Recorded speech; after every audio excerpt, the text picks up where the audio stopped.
Good morning everyone. Ipapakita ko po sa inyo yung mga ginagamit natin na broodcock dito. Bali, ipapakita ko sa inyo yung breed namin na galing sa Circle L Game Farm from Mr. Joey Lacson. And then yung mga pulit naman na gamit natin na gray saka yung black na yun.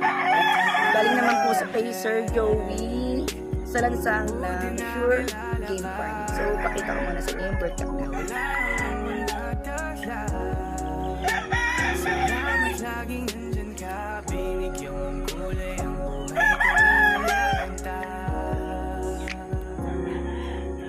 Sa mga hindi po nakakakilala kay Mr.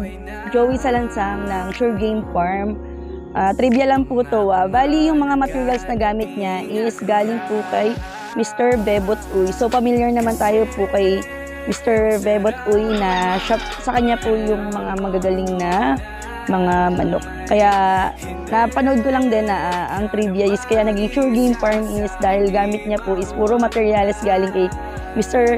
Bebot Uy. So, kaya sure na sure siya sa mga gamit niyang bloodline. So, kaya yung po, pinalad po si Mr. Joey Salansang na nagpapanalo po yung mga gamit niya. Kaya po, yun po, biglang sumikat siya.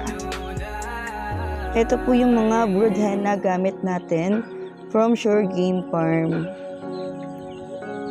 Bali, 4 yung gamit natin na mga gray.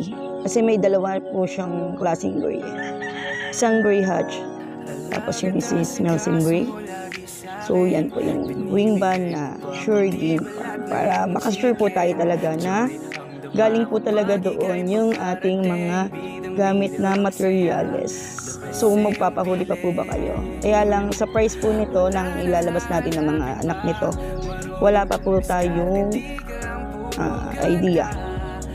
Kausapin pa po natin yung boss natin. Yan, Sure Game Farm po. Kung bibili po kayo ng materials, dapat yung sure po kayo sa bloodline na bibili niyo. Kasi po, same lang din naman po yung gastos at panahon na gugugulin po natin sa kanila. So, magpapahuli ka pa ba? Yung sa mga Norte dyan, no? Ang layo po ng pinanggalingan yan. Kaya, pwede na po tayong magpa-reserve. Kasi po, limited stock lang yung bibigyan po natin sa breeding natin ngayon. Kasi ngayon pa lang din po kami magpaparami. So, yan po yung ginagawa namin na battery type para sure na sure din po ang pagiging fertile ng mga egg nila.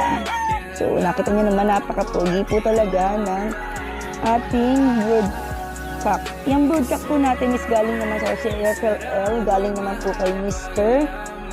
Joey Lacson.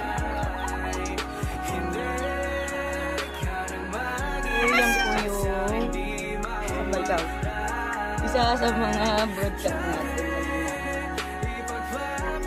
Unti-untiin lang po natin para hindi tayo marami pa tayo dito mga magagandang materials. So, sabi nung boss ko, limited nga lang yung ilalabas natin ngayon, pero quality naman. So, yung mga tiga North dyan, pwede naman kayo dito magpa-reserve